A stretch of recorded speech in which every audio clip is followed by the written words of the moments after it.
अस्सलाम वालेकुम स्टूडेंट्स, मोहम्मद आसम फ़रीद की जानिब से आपको नेशनल कॉमर्स ग्रुप में खुशामदीद कहते हैं।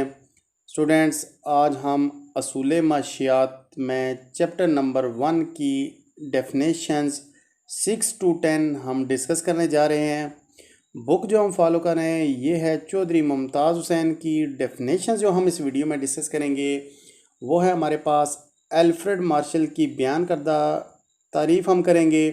उसके बाद मार्शल की तारीफ़ की खूबियाँ बयान करेंगे, मार्शल की तारीफ़ की खामियाँ बयान करेंगे, रॉबिन्स की बयान करदा तारीफ़ हम माशियात की करेंगे।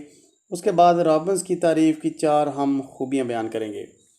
तो स्टूडेंट्स, इस वीडियो से आई कॉम के स्टूडेंट्स, बी कॉम के स्टूडेंट्स, मास्टर के स्टूडेंट्स बेनिफिट ले सकते हैं।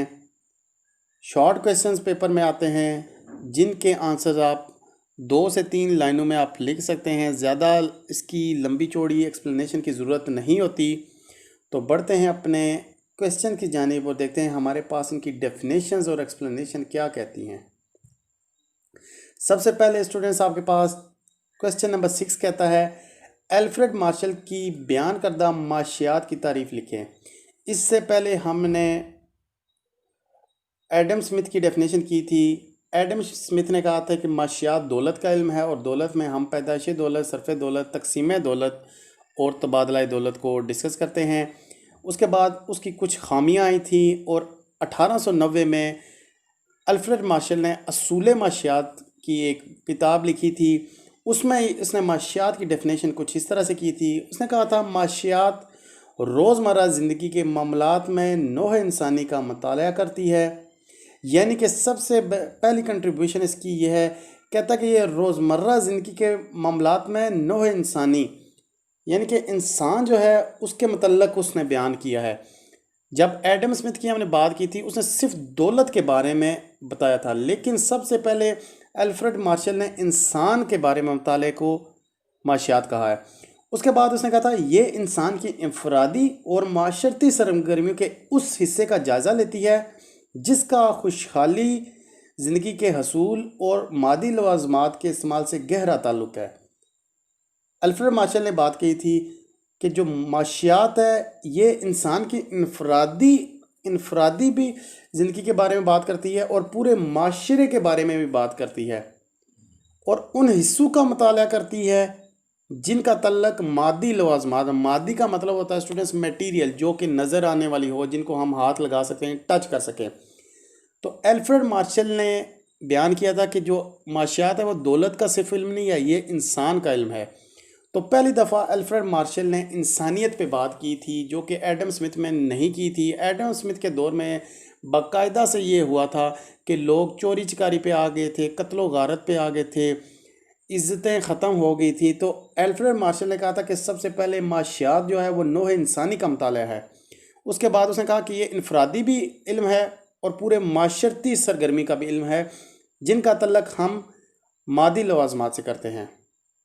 उसके बाद स्टूडेंट्स हमारे पास क्वेश्चन नंबर 7 है, कहता है कि इसकी मार्शल की तारीफ़ की 4 खूबियाँ बयान करें। सबसे पहले है ये इसने माशरती इल्म बयान किया है जो कि एडम स्मिथ में नहीं किया था, यानी कि हमारे माशरे के पूरे इस पे बेस करता है। दूसरे कहता है कि दौलत बतौर ज़रिया मादी फलाह। एडम स्मिथ ने यह बात तो कह दी थी कि पैदाइशी दौलत करो, लेकिन उसने ज़रिया नहीं बताया था। अब मार्शल ने क्या हुआ कि उसने कहा था कि दौलत जो है वो आप लाजमी कमाएं, लेकिन उसका ज़रिया जो हो वो मादी फलाह हो, यानी कि उसका काम क्या हो कि फलाह बहबूद भी होनी चाहिए माशरे की हमारी। उसके बाद तीसरा है हमारे मादी फलाह का मुताला कि हमारे पास जो माशियात है ये हम पैसा तो कमाएंगे, दौलत कमाएंगे, लेकिन मादी फलाह भी इसमें लाजमी होनी चाहिए। तो अल्फ्रेड मार्शल जो है इसकी डेफिनेशन को बहुत ज़्यादा अहमियत दी गई थी। और लास्ट है हमारे पास इसका टॉपिक है, कहता है इनफरादी और समाजी सरगर्मियाँ, यानी कि एक बंदे पे भी बेस करता है और हमारे पूरे समाजी जो है उस पे भी बेस करता है, पूरे माशरे पे भी बेस करता है। यानी कि ये मार्शल की डेफिनेशन एक अकेले बंदे के लिए भी थी और हमारे पूरे माशरे के लिए भी थी। उसके बाद स्टूडेंट्स हमारे पास क्वेश्चन नंबर 8 है, कहता है मार्शल की जो डेफिनेशन है इसकी आप खामियां भी बयान करें। स्टूडेंट्स इंपॉर्टेंट क्वेश्चन है, बार बार बता रहा हूँ। 2 नंबर के पेपर में इसके क्वेश्चन आते हैं और एक क्वेश्चन इसका ऑब्जेक्टिव में आता है 1 नंबर का कहता है मार्शल की तारीफ़ की 4 खामियां बयान करें। अब हमारे पास पहली खामी ये है, उसने कहता है ये सिर्फ मादी फलाह है, गैर मादी कहाँ से आ गई। यानी कि मादी वो जो चीज़ें हमें नज़र आने वाली हो, फर्नीचर बनाएं, टीवी बनाएं, वीसीआर बनाएं, उसके बाद लैंड बिल्डिंग बनाएं, तो ये मादी हैं। अब इसने स्किल्स के बारे में बात नहीं की थी, एजुकेशन के बारे में बात नहीं की थी, हेल्थ के बारे में बात नहीं की थी, एक्सपीरियंस के बारे में बात नहीं की थी, जो कि बहुत लाजमी है, होना चाहिए। इसका दायरा महदूद है। वही बात कि सिर्फ ये इसका दायरा कार एक इनफरादी इसकी सरगर्मी पे बेस करता है और हमारे माशरती पे करता है। बाकी के हमारे सेक्टर्स हैं कि जिनको भी इम्प्रूव होना चाहिए, सिर्फ इसने 2 सेक्टर्स पे बात की थी, इनफरादी और हमारे माशरती। इसके बाद स्टूडेंट्स हमारे पास तीसरा है फलाह का मुबहिम तसव्वुर। इसने सिर्फ तसव्वुर बयान किया था, इसने आगे इसके रास्ते नहीं बताया कि फलाह होनी कैसे चाहिए। वो अगर वो बता देता तो काफ़ी ज़्यादा बेहतर हो जाता। गैर हकीकी, इसका हकीकत से कोई इतना ज़्यादा गहरा ताल्लुक़ नहीं है, इसने सिर्फ बात कर दी थी। आगे अगर लोग इसको इम्प्लीमेंट करवाते या इसने हाउ टू इम्प्लीमेंट अगर बताया हो कि इन लॉज को किस तरह से इम्प्लीमेंट करना है, तो वो ज़्यादा बेहतर हो जाता। तो स्टूडेंट्स ये हमारा क्वेश्चन नंबर 8 था। नेक्स्ट क्वेश्चन है हमारा क्वेश्चन नंबर 9। स्टूडेंट्स कहता है रॉबिन्स की बयान करदा माशियात की तारीफ़ लिखें। अब स्टूडेंट्स हमारे पास 3 आथर्स होंगे जिनकी हमने डेफिनेशंस की है। सबसे पहले हमने बात की थी एडम स्मिथ की 1776 में, उसने बुक लिखी थी वेल्थ ऑफ नेशन। उसमें बात उसने की थी कि इकोनॉमिक्स क्या दौलत का इल्म है। उसके बाद हमारे पास मार्शल आया था 1890 में, उसने बुक लिखी थी असूल माशियात यानी कि प्रिंसिपल ऑफ इकोनॉमिक्स। उसमें उसने बात की थी माशियात रोज़मर्रा जिनके मामलात में नोह इंसानी का मुताला करती है। ये इंसान की इनफरादी और माशरती सरगर्मी के उस हिस्से का जायज़ा लेती है जिसका खुशहाली ज़िंदगी के हसूल और मादी लवाज़मात से गहरा तल्लुक़ है। उसके बाद स्टूडेंट्स हमारे पास 1932 में रॉबिन्स आया था। रॉबिन्स ने ये डेफिनेशन बयान की थी। उसने कहा था कि माशियात एक ऐसा इल्म है जो इंसानी रवैये का मुताला करता है, जो कि लामहदूद मकासद और मतबादल इस्तेमालात रखने वाले महदूद ज़राए के माबैन बतौर एक रिश्ता कार फरमा है। स्टूडेंट्स आसान वर्डिंग में अगर आपको मैं समझाना चाहूँ तो रॉबिन्स ने बात कही थी कि माशियात एक ऐसा इल्म है जिसमें हम अपने लामहदूद ख्वाहिशात को महदूद ज़राए से इस्तेमाल करते हैं और पूरा करने की कोशिश करते हैं। लामहदूद मकासद मतलब कि हमारे लामहदूद ख्वाहिश हो गए, और मुतबादिल इस्तेमालात रखने वाले महदूद ज़राए यानी कि हमारे ऐसे ज़राए जिनको हम डिफरेंट चीज़ों में हम लगा सकते हैं। लेट्स सपोज अगर एक बंदे की 20,000 तनख्वाह है, सैलरी वो 20,000 अर्न कर रहा है एक मंथ की, तो वो 20,000 में वो कोशिश करेगा कि मैं पूरे महीने का ख़र्चा चला सकूं।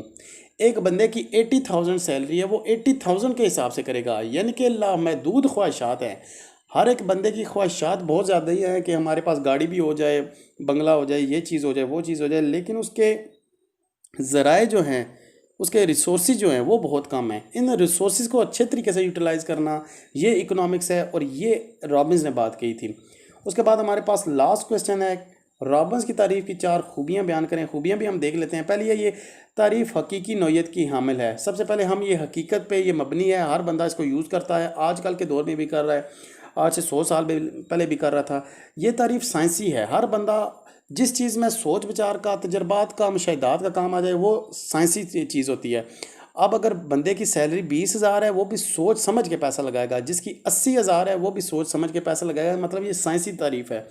गैर जानिबदार यानी कि इसकी जो डेफिनेशन है गैर जानिबदार है। ये किसी एक चीज़ पे बेस नहीं करती, डिफरेंट चीज़ें आप एक वक्त में कर सकते हैं। अगर 30,000 जिस बंदे की तनख्वाह है, वो अपने मर्ज़ी से जिस चीज़ पे पैसा लगाना चाहेगा वो लगा सकता है।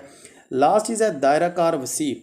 स्टूडेंट्स जो हमने पिछली 2 डेफिनेशन पढ़ी हुई हैं, इसके मुकाबले में इसका दायरा कार वसी है, क्योंकि एडम स्मिथ ने तो बताया नहीं था कि ये किसके बारे में डेफिनेशन है। जो मार्शल है उसने 2 चीज़ बंदों के बारे में बताया था, इनफरादी और माशरती, लेकिन इसने हर एक बंदे के बारे में बात कर दी है।